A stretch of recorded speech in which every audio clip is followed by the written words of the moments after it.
우리에게 자녀를 주셔서 감사합니다. 오늘은 자녀를 축복하고 싶은 그런 주일입니다.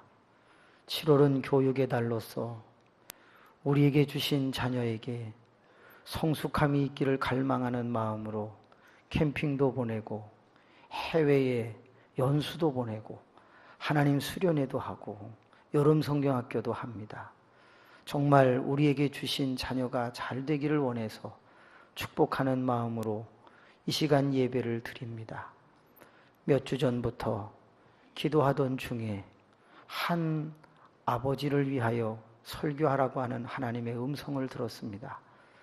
그래서 오늘 이 시간 그 한 아버지를 위해서 이 말씀을 준비했습니다.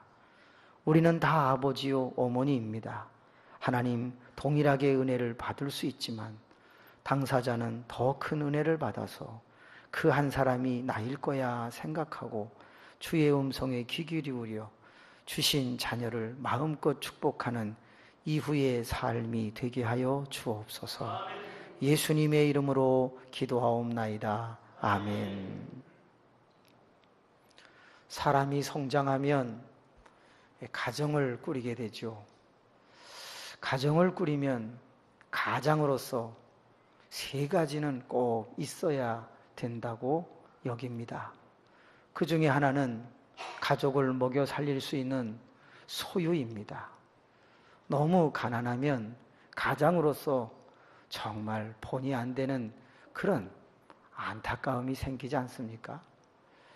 이 자리에 계신 가장, 혹 남자이든 여자이든 가족을 잘 돌볼 수 있는 풍성함의 은혜가 임하기를 기도합니다. 뿐만이 아니라 내가 결혼하여 가장이 돼서 우리 가정에는 항상 건강이 있기를 소망하지요. 그런데 그 건강은 어디에서 옵니까? 소유가 있어서 먹고 그 다음에는 쉬는 데서 옵니다. 안식은 사람의 건강에 매우 중요한 요소가 될 것이에요. 그래서 안식 중에 최고는 자는 것입니다. 잠을 잘 잘 수 있는 가족들이 되면 얼마나 좋을까? 잠이 안 와요 하는 분에게 제가 도와드릴 수 있는 일이 별로 없어요. 뭐 어떻게 해야 될지를 모르겠어요. 기도를 해주면 더 말똥말똥해진다고 그래요. 그러니 기도를 해드릴 수도 없고 그래요. 사람에게 있어서 건강, 그리고 그 건강에 기초가 되는 안식, 잠이라고 하는 건 너무 소중한 거예요. 그렇기 때문에 가장이 된 아버지는 온 식구가 잘 잘 수 있도록 보금자리도 준비하지만 마음의 평안, 근심거리를 없애주는 가장이 참 훌륭한 아버지죠. 아버지가 집에 와서 자꾸 싸워요. 그리고 아내가 말하기를 이렇게 말해요. 네 아버지는 바깥에서는 천사인데 집에만 오면 사탄이다. 자꾸 그런 말을 듣는다면 바깥에서 유하게 풍성하게 잘하는데 집에 오면 잘 못한다? 참 안타깝죠. 그 아버지의 못함으로 말미암아 가정에 잠이 사라지고 늘 불안이 있다면 그건 썩 좋은 가정이 아닐 것 같습니다. 부탁합니다. 가장이십니까? 남자이십니까? 여자이십니까? 가정에 책임을 지고 있는 어르신이십니까? 그렇다면 소유의 문제를 해결하시고 또 안식과 건강, 잠의 문제도 해결해 줄 수 있는 힘이 하나님 안에서 주어지시기를 축복합니다. 뭐니 해도 내가 이루는 가정에 필요한 세 번째는 자녀, 자식이 아니겠습니까? 아들이든 딸이든 건강한 자녀가 있으면 얼마나 감사합니까? 그러므로 오늘 우리 모두에게 자녀를 주신 하나님을 송축합시다. 자녀를 주신 하나님을 찬양합시다. 왜? 자녀가 있기를 원하는데 없는 사람들의 절규는 여러분이 느낄 수 없습니다. 자녀를 원하는데 자녀가 없는 분들, 그분들의 절규는 저는 목회를 하면서 여러 번 경험했습니다. 그리고 그들은 이렇게 말합니다. 교회 가기 싫다고. 자녀 없는 것과 교회 가는 것과 무슨 상관이 있습니까? 교인들의 입에서는 늘 대화의 주제가 자녀라는 것입니다. 그러니 자녀가 없는 사람은 할 이야기가 없고 같이 어울리기조차도 어렵기 때문에 자녀 없는 사람은 교회 가도 절규, 세상에 나가도 아유 저 여자는 뭔 저주를 받아서 아이가 없대, 아유 이런 식의 너무 정말 폭력적인 언어들을 들으며 살아가는 분들이 있는 것이죠. 생각해 봅니다. 가만히 앉아서 손을 꼽아 보니까 나는 3가지가 다 있다. 무척 감사하셔야 돼요. 예. 나는 소유도 있어서 먹고 사는데 큰 걱정은 없는 것 같다. 나는 그저 머리만 대면 그래도 잠이 곧 온다. 또 뿐만이 아니라 나에게는 그래도 올망졸망한 자식이 있다. 취직을 못해도 또 장가를 못 갔어도 그래도 담을 넘는 아이는 아니니까 괜찮다. 감사하잖아요. 그죠? 일단은 감사로 시작할 수 있기를 바랍니다. 여러분, 어떤 교훈을 할 때는요, 그것을 살아본 사람이 교훈을 해야 되죠. 그래서 줄에는 누구는 안 세웁니까? 예, 자녀를 출산하지 않았던 분은 주례를 거의 세우지 않습니다. 또 옛날에는 이상한 풍습이 있어갖고 아들을 못 낳은 사람은 주례를 안 세웠습니다. 지금이야 뭐 그렇지 않지만 말입니다. 이렇게 자녀를 갖는다는 건 중요하고 경험이 있다는 건 중요합니다. 만약에 이 자리에 초등학생이 또는 중학생이 강단에 서가지고 여러분 인생이라는 것은, 만약에 이런다면 여러분 기가 차지 않겠습니까? 왜? 자기가 인생을 살아왔으면 뭐 얼마나 알겠어요. 그런데 시편이 5절밖에 안 됩니다. 길지도 않습니다. 근데 이 시편 5절을 쓴 사람이 누구냐? 명언, 금언, 격언을 3천수를 말한 솔로몬이 쓴 시입니다.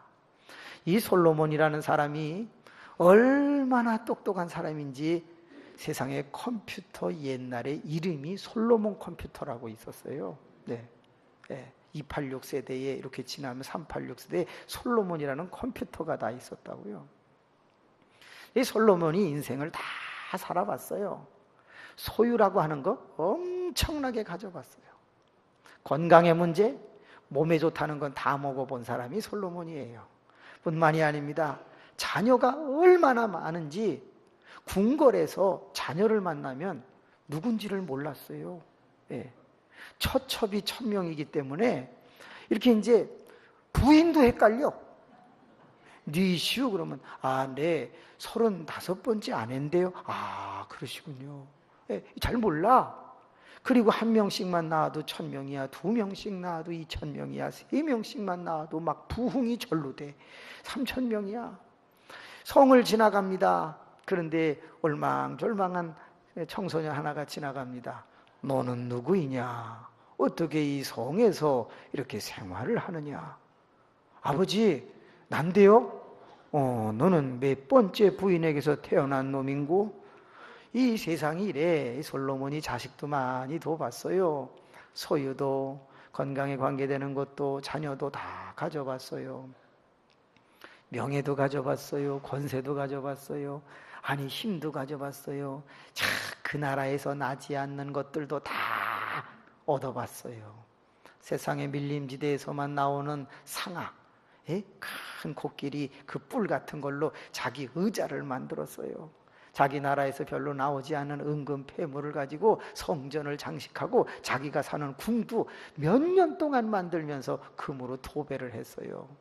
그래서 걸어가면 자빠질 정도로 그냥 반들반들한 대리석과 100년 동안 향기가 나는 백향목으로 성전을 지었어요. 그런데 살아봤거든요. 다 살아봤어요. 그리고 그가 얼마 전에 가만히 생각을 해보았어요. 내가 가장으로서 정말 우리 집에 필요한 게 뭘까 생각을 해봤더니 명예도 아니야, 권세도 아니야. 3가지가 필요한 걸 알았어요. 그 중에 하나가 소유예요. 아하, 어느 정도의 가족이 근심하지 않는 물질은 필요한 거구나. 그래서 가장은 자기를 위해서 많이 쓰면 안 돼요. 가족을 위해서 아낄 줄을 알아야 돼요. 그래서 술 먹는데 몇십만 원씩 쓰는 가장은 세상에 있는 사람들이에요. 그러면 안 돼요. 만약에 가정이 어려운데 그저 사회생활 잘해보고 어울리기 위해서, 사회에서는 인정받기 위해서 만약에 어떤 게임을 40만 원, 50만 원 내면서 거기는 가고 집에 있는 가족들은 굶주린다. 그 가장은 좋은 가장이 아닌 거예요. 가장은 자기는 식사를 못해도 아내와 자식들이 먹을 수 있도록 최소한의 소유를 보장해 줄 수 있는 사람이 되어야 되는 거예요. 솔로몬이 살아보니까 그렇더라 그 말이에요. 혼자 되신 분 힘드시죠? 내가 남편이 해야 할 몫까지 내가 하고 있으니까 힘들지요. 많은 것을 남겨놓고 가신 가장은 그래도 다행이지만, 만약에 남편이 많은 걸 남겨놓지 않고 정말 그냥 가버리셨다면, 우리 아버지처럼, 그러면 그 어머니는 얼마나 힘들었겠어요. 시장에서 시래기 주워다가 팔던 어머니의 모습을 기억하거든요. 보따리 장사하는 것을 보았거든요. 지하도 밑에서 노점상을 펴놓고 물건 파는 걸 어린 시절에 봤거든요. 얼마나 아버지가 좀 그렇잖아요. 네. 고생하는 여인들이 많다는 걸 압니다. 저희 교회에 고생하는 여인을 위하여 저는 신협을 만들기를 원합니다. 정말로요. 독지가들을 통해서 신협을 만들고 고아와 과부는 저희 교회에서 다 생활할 수 있도록 하는 그날이 오기를 기다립니다. 아마 한 100년 뒤면 되지 않을까 그런 생각을 해요. 왜요? 100년 뒤에 오면 안 되나요? 1000년 뒤에도 안 하는 교회가 천진 걸 아세요? 기독교 2000년 역사 가운데 얼마나 그런 일을 교회들이 했다고 생각하세요? 100년 뒤에라도 할 수 있으면 이 교회는 하나님이 칭찬하실 거예요. 그것이 단축돼서 50년 안에 할 수 있다면 홀로 되신 분들의 생활비를, 최저 생계비를 보장해주고 그들이 적어도 먹고 자는 문제에 대해서 고통당하지 않도록 할 수 있는 진정한 영육간의 안식을 주는 교회가 될 수 있다면, 지난 철야에 말씀드린 것처럼 가난한 자가 하나도 없더라. 빌 게이츠라고 하는 사람이 재산의 반만 내놓으면 어려운 나라 8개를 1년 동안, 그리고 많게는 5년 동안 먹여 살릴 수 있다고 그러대요. 전 국민을 다. 이야, 그런데 내놓긴 내놓겠는데 아마 많이는 못 내놓나 보죠. 또 내놓는데도 뭐 이유가 있어야 되겠죠. 가장이 어떤 분인가? 적어도 아내와 자녀들이 누우면 잘 수 있도록 평강을 보장해주는 울타리 되어 주어야 되죠. 너희들은 자라! 아버지가 도둑문 지키고 있을게! 그러고서 골프채 들고서 이게 밤새 여보 자! 괜찮아! 얼마나 멋있어요. 그죠? 그런 건 아버지가 돼야지. 그냥 남자는 코를 골고 아내는 그냥 야구방망이나 그 빨래방망이 들고서 이러고 서 있는 집은 안 되는 거지. 그렇습니다. 아이들이 세상에 나가서 이런저런 무시를 당하고 돌아왔어요. 그래도 아버지 어머니 뜻에 따라서 바르게 살아보려고 바른 말 했다가 문제 있는 아이들한테 늑살나게 얻어맞고 그리고 돌아왔어요. 그때 아버지는 어떤 아버지여야 돼요? 맛있게, 너 훌륭하게 살았다, 푹 자, 아버지가 다 해결해 줄게, 뭐 이런 아버지. 너는 맞고 사냐? 패버려. 아버지가 병원비 줄 테니까 패버려. 이런 아버지 말고 말이지, 좀 멋있는 아버지. 아버지는 적어도 그래야 하지 않을까. 더 나가서 아버지는 어떤 아버지여야 하나? 축복하는 아버지여야 한다. 내게 하나님이 자식을 기업으로 맡기고 산업으로, 상급으로 맡겼을진데 그것이 잘 되도록 만드는 걸 뭐라 그러냐? 축복이라고 말합니다. 저는 새벽에 우리 교우들이 적어낸 헌금 봉투의 기도 제목을 전부 파일로 준비를 합니다. 그래가지고 그거를 한 장 한 장 넘기면서 부흥회 이후에 계속 기도하고 있습니다. 그러다 보니 성도님들의 자녀들이 저희 교회에 나오지 않아요. 다 출가해서 미국 가 계시고 또 베트남에 가 계시고 또 인도에 가 계시고 뭐 전국에 전 세계에 흩어져 계세요. 그분들의 이름을 잘 외우는 거예요. 근데 어떻게 하면 잘 외울까 하고 그거 이름도 막 비스꾸리한 것들이 많아가지고 힘들더라. 그거 외우려고 애를 쓰는데 제일 먼저 외워진 집의 가정이 어디냐? 김승자 권사님 집이 이름이 제일 빨리 외워졌어요. 왜냐? 딸 둘, 아들 둘인데 이름이 특이해요. 소자로 시작해요. 소영이, 원영이 이렇게 시작을 해요. 야, 처음에는 그걸 그냥 외우려고 소영이, 원영이 하고 그렇게 했는데 그게 잘 안 외워지더라고. 그러다가 뒷자는 같으니까 앞자만 딱 붙여서 읽어봤더니 뭐야? 소원이야, 소원. 소원이야, 소원. 아들의 이름이 뭐죠?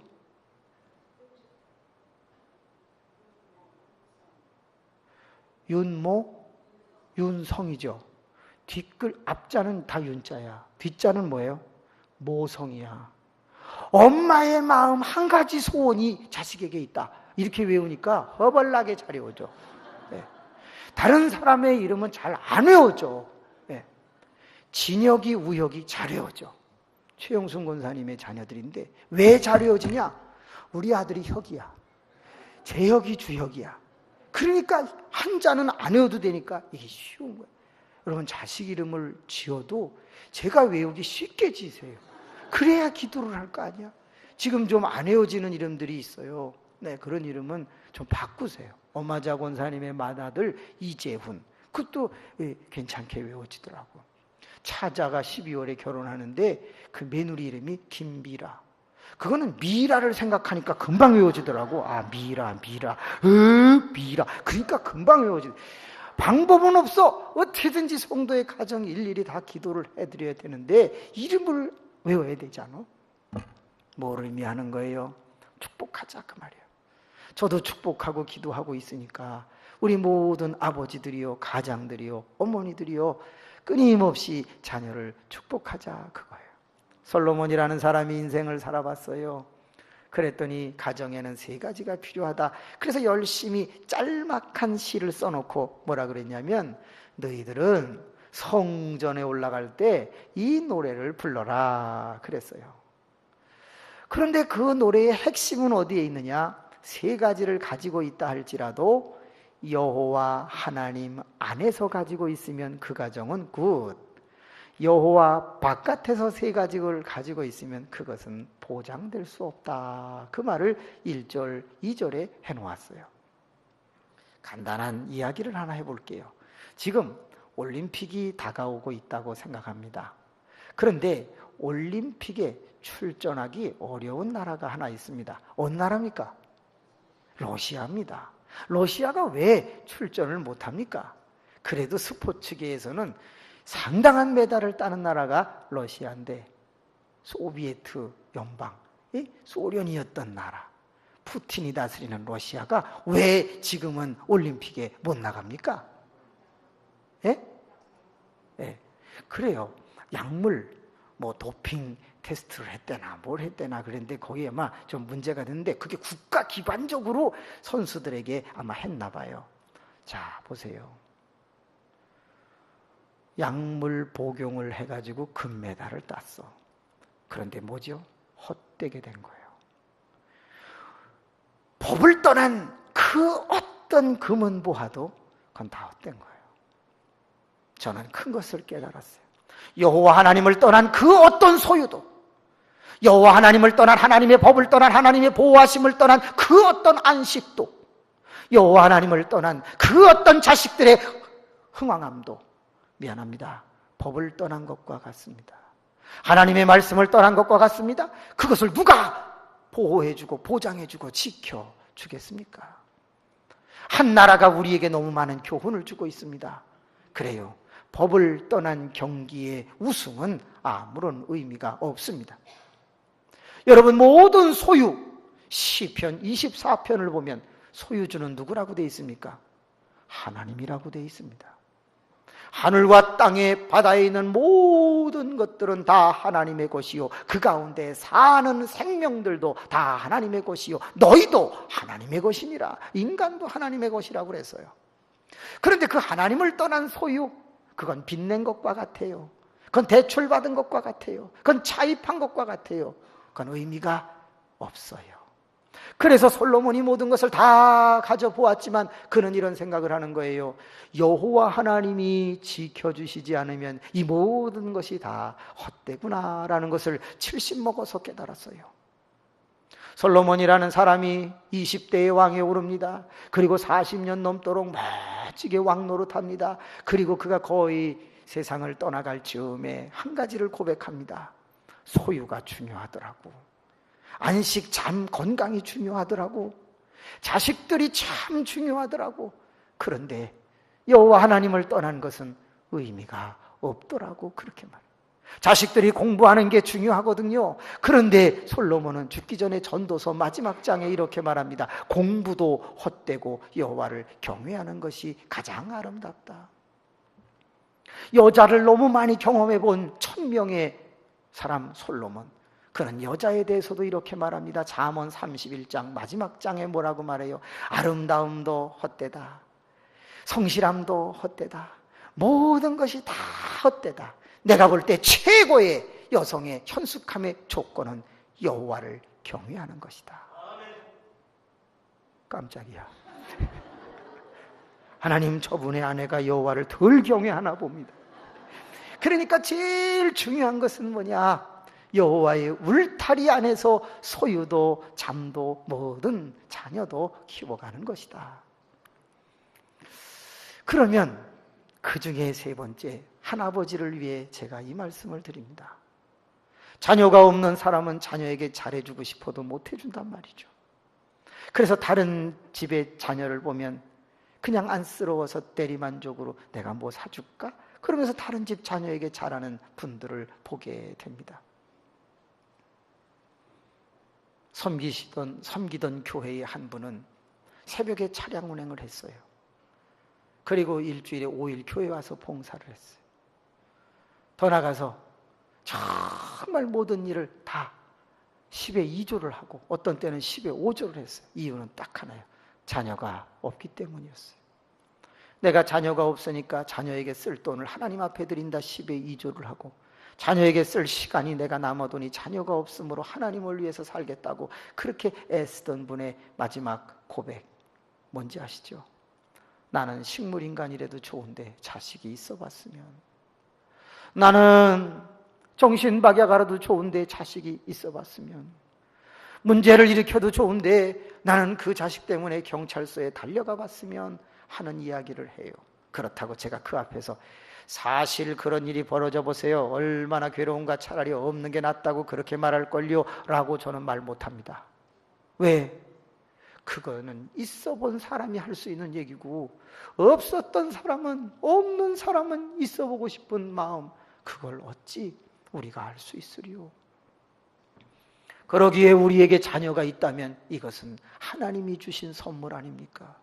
저희 교회 안에도, 그리고 제가 가는 교회에 부흥회하는 교회마다 전부 헌금 제목에 태문을 열어주세요, 이런 게 너무 많이 올라옵니다. 너무 안쓰러운 거예요.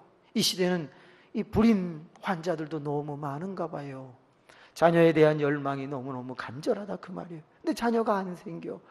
반면에 우리는 다 자녀를 가지고 있다고 볼 때, 이렇게 남이 부러워하는 자녀를 내가 가지고 있는데 그 자녀의 지금 현상을 보지 말고 하나님이 주셨다는 관점에서 이제 자녀에게 어떻게 축복을 해야 될까 세 가지만 이야기해 보려고 해요. 첫째, 자녀를 축복하는 지혜를 달라고 기도해 주십시오.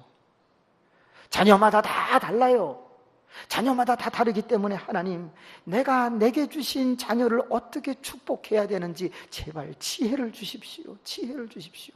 지혜를 가지고 자녀를 축복하면 자녀는 잘 되지만, 미련함을 가지고 자녀를 축복하면 자녀는 문제가 생길 거예요. 잘못될 거예요. 저는 아주 어렸을 적에 설교를 듣는데 전도사님이 이런 설교를 해서 지금도 기억해요. 아들이 처형장에 있다. 처형하는 사람이 물었다. 한 가지 말을 하면 들어주겠다. 네 소원이 뭐냐? 어머니를 한번 보고 싶습니다. 이젠 더 이상 얘기 안 해도 되겠죠? 그래, 그거야 못 들어주겠냐? 어머니는 생각합니다. 아들이 보자고 그러자. 야, 얘가 죽기 전에 뭔가를 많이 숨겨놓은 데가 있나 보다. 그래서 엄마에게 그것을 잘 파가지고 그걸로 행복하게 살려고 이 아들이 하려나 보다. 그랬더니요, 엄마가 가까이 와서 귀를 기울이자 입으로 귀를 물어뜯었더니요, 그리고 한마디 했잖아요. 엄마가 나에게 지혜롭게 나를 키웠으면 나는 이 자리에서 죽지 않을 텐데 그랬대잖아요. 저는 학생 때 이 예화를 듣고 그때부터 많은 생각을 하게 됐어요. 아, 그런 거구나. 자녀를 달라고 기도한 사람 자녀를 얻었으면 축복해야 되는데 어떻게 축복해야 되냐? 자녀마다 다 다르니까 내 자녀를 축복할 수 있는 지혜를 좀 달라고. 내가 어떻게 축복을 해줘야 되냐? 어떤 자녀는요, 가치 있는 것을 좋아하는 자녀가 있지만 어떤 자녀는 내버려 두는 걸 좋아하는 자녀가 있어요. 그럼 무조건 내버려 두면 안 되죠. 어떻게 해야 되겠습니까? 짧게 가치 있는 동안에 강도 높은 관계를 형성하셔야 되는 거죠. 시간으로 관계를 맺는 방법도 있지만 강도로, 즉 양으로, 질로 둘 중에 하나로 자녀가 원하는 스타일대로 자녀에게 축복하는 방법을 가지고 있는 거 매우 중요한 것이죠. 제가 깨달은 게 하나가 있어요. 자식을 축복하고 싶은데 소유로 축복을 하는 것도 있지만 어떻게 할 거냐? 지혜가 필요하다. 지혜가 필요하다. 제 친구 중에 한 목사가 있는데 그는 아이들에게 3가지를 꼭 시킨대요. 그래서 야, 뭘 시키냐? 그랬더니 제일 먼저 아르바이트를 꼭 시킨대요. 아르바이트. 두 번째, 신문을 꼭 돌리게 한다네요. 아르바이트, 그 다음에 신문 돌리는 거. 또 하나는 뭘까요? 자원봉사를 꼭 시킨답니다. 그래서 아유, 애들을 그렇게 하면 애들이 따라해? 하지, 한다고.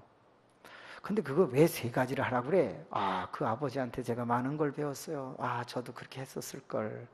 했었으면 좋았을 걸. 이런 생각을 했어요. 첫 번째, 왜 아르바이트를 시키는지 아시는 분? 돈 때문이 아니라 남 밑에 있어 보라. 그걸 가리킨다는 거예요.